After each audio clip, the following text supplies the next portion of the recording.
Welcome to Salary and Sambar, ordinary women living extraordinary lives.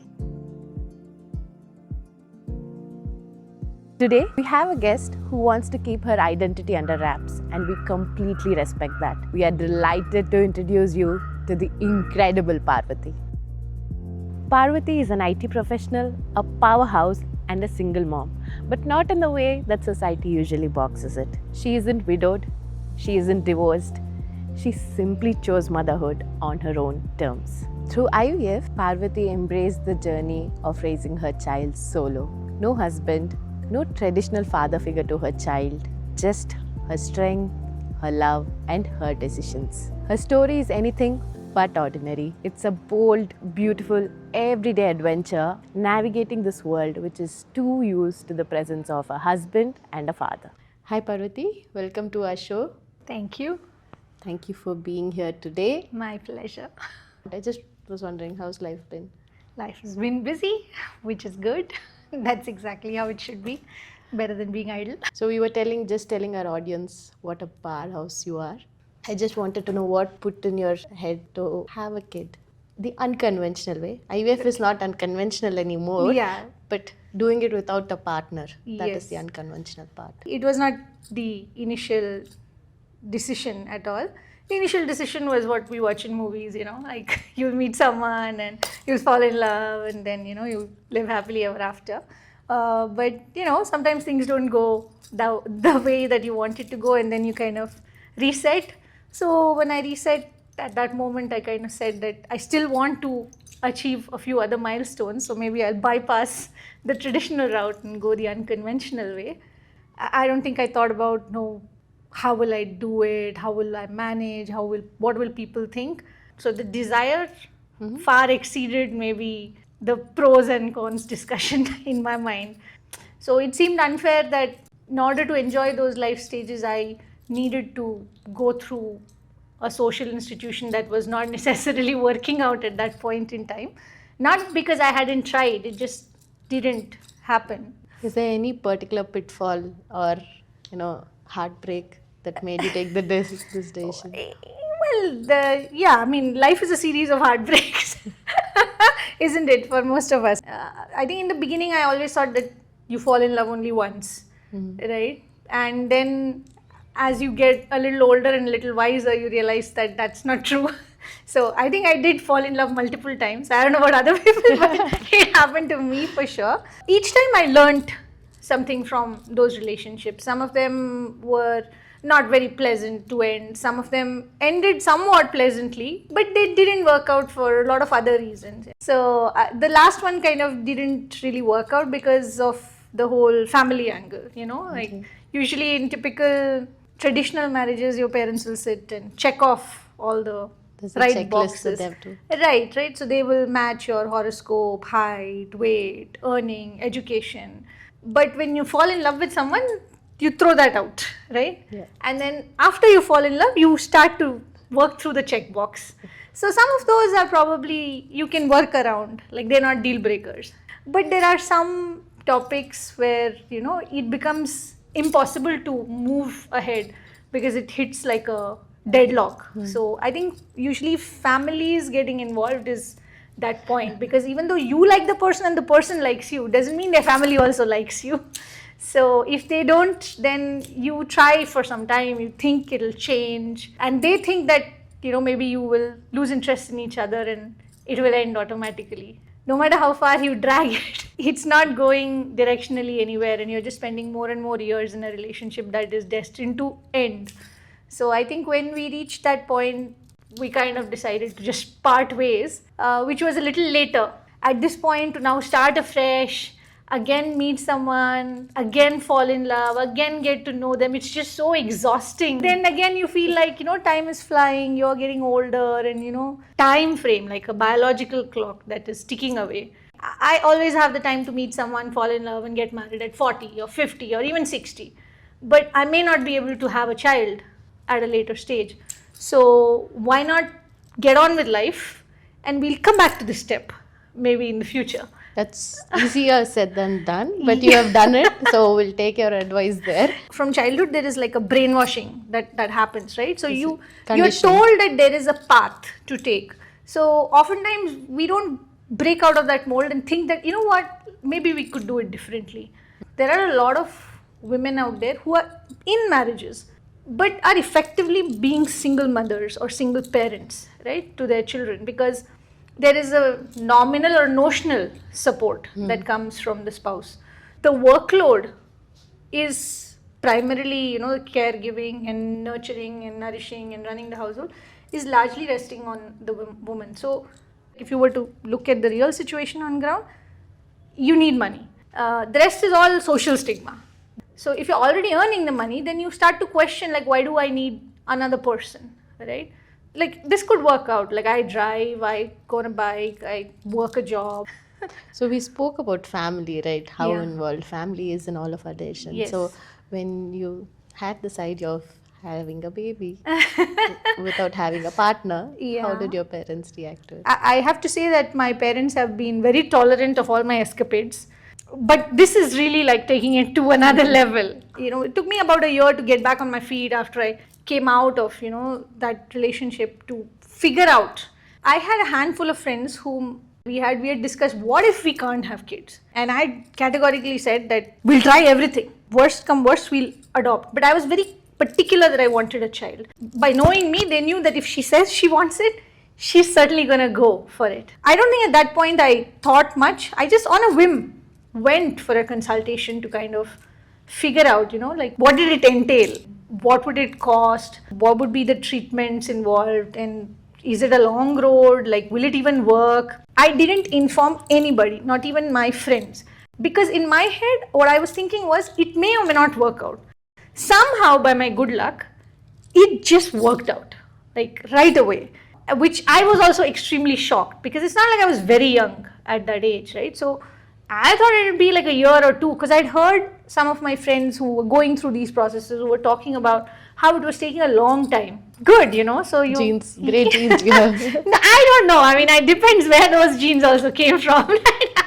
I can't take full credit. Like, doctor was very supportive. Like, they said it's unusual, but they appreciated that I was willing to take the step. I think I waited until, you know, the initial 3-month mark, because that's usually like where the risk of miscarriage and things are there. Once it really like worked out is when I told my inner circle of like a couple of friends. They were surprised, and then they were extremely happy for me.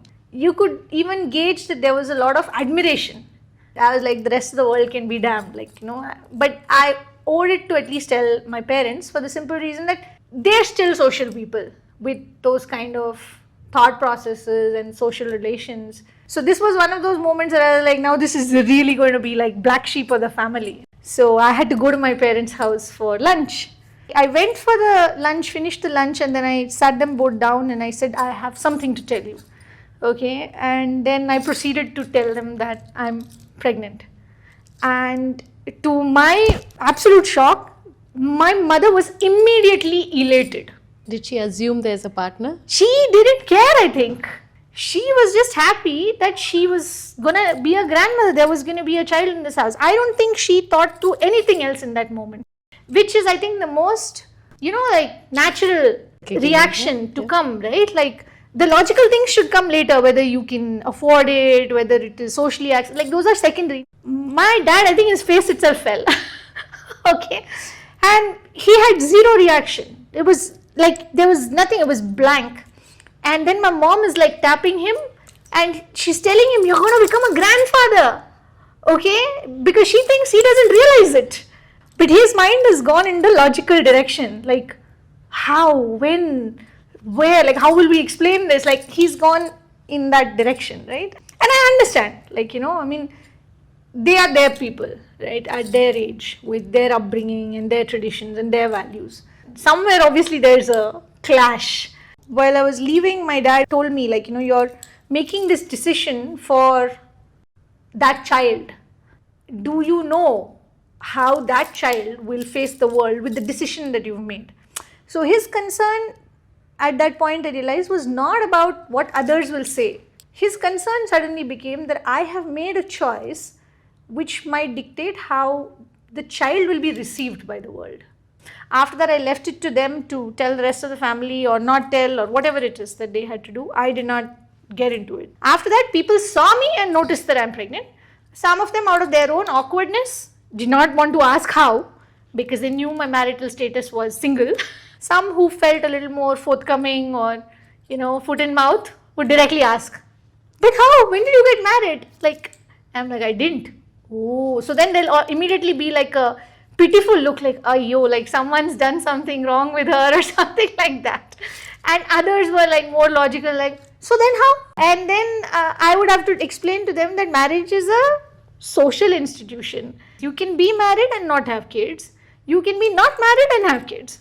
The two are not necessarily correlated. So you did speak about how people just went with it, right? Were there any particularly unsupportive people? Oh yeah.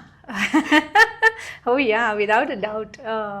I think there were some people who were very distrustful of my version of how this came to be.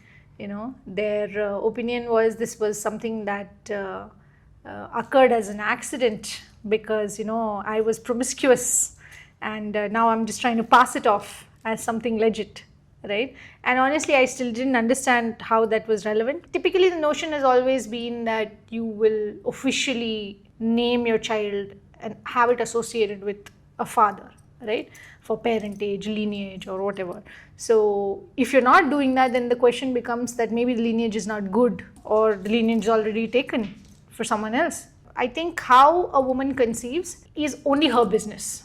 It's great that you could shut all that noise out. It's not that easy as you're making it sound. Yeah, no, but I'm not easily, like I said, offended by what people say because I cannot make them say what I would like to hear. I can only choose to react or not change my decisions basis what they say. Otherwise, then I'm not living my life. I was just like, it's okay. They can talk all they want. It gives them something to discuss over tea, coffee. So there's a lot of conditioning on love and romance that we grow up with. And then there is an aspect of having a child, the 9 months, and then the birth itself, right, where there's always a partner who's pampering you. So without a partner in place during that time, how did you deal with all of that? It was very stressful. It's always good to have a partner, right? Because you have help and you definitely need all kinds of help. At the time that I was pregnant, my brain wiring was very different. I don't know if it's a hormonal shift, the amount of confidence that I had doing a lot of things, a lot of that went away. What happens, however, in that situation is you easily get walked over and exploited in a lot of situations where you would not have been otherwise because you would have stood up for yourself. You're either tired, mentally exhausted, so you don't stand up for yourself. Now, if you had a partner, chances are that wouldn't happen because hopefully that person would have stood up for you, right? Like I had a bike, so I was going by bike to work almost till 6 or 7 months, right? And because you're pregnant, you go slow. So having someone who would maybe pick you up and drop you would have been nice. That difference was very noticeable to me. And it stayed with me for a good 1 year after my delivery. For a lot of women, pregnancies are difficult. They are physically tiring. They are mentally tiring. They are emotionally experiencing a lot of things. So to still show up to work every single day and to still deliver and to make sure that you deliver even better, because in some way you start questioning whether your employment is at risk. Inevitably at a workplace, they are like, okay, she's going to deliver, she's going to on 6 month mat break. Should we give her this promotion? Should we give her this hike? Should we put her on a new project? She'll be leaving in another 6 months? Yeah. I was working on contract. Since I was working on contract, my contract was up for renewal at the time that I was pregnant. So I had a feeling they may not renew the contract for the simple reason they're like, why should we renew the contract? She's going to be doing less work. Maybe they'll just replace me with someone else. And when you're pregnant, you definitely want the income. So I spent a lot of money and went shopping to buy clothes to hide my pregnancy until my contract was renewed. We did speak about your pregnancy, your 9 months, and then there is this D-Day, right? Yes. So how was the D-Day? How was your delivery process? So I was staying by myself. There were some complications during my pregnancy because of which I was going for checkups very frequently. And the doctor told me that definitely not a normal delivery. We're going to have a cesarean. So it was like confirmed, and we cannot wait now for the due date. We have to go earlier because there's a risk. I was very disappointed. So I was thinking, okay, I'll have a normal delivery. I'll be back on my feet in like 20 minutes and I'll be able to do stuff around the house. And, but if I have a cesarean, then I can't get up and I have so many constraints and I don't have any help. How will I manage? So cesarean was never an option that I even thought. Only towards the end, when the complications started happening, was when it started occurring to me that it might be. As was expected in that moment, I just said, like this is probably just a money-making thing. I had a few words with my gynac. She was offended by, that implication. So she said, go and get a second opinion, So I reached out to my friend whose wife recently had a baby and he suggested another doctor. So I went to that gynac and she told me worse things and she said, we can't even wait till that date. We have to advance it by another 1 week. Then I thought, oh my God. Once I resumed work, I decided to apply for life insurance. When I applied for life insurance, they told me that you have not been working for 1.5 years, so there is a gap in your income. So you're not eligible. Now, if you had a husband, he could have taken that because he is not delivering and he is not going on maternity. But he would have got life insurance, even though he's also become a father. But I'm being punished because I became a mother. They should treat pregnancy as a disability because even if you are not feeling disabled, everybody around you is disabling you.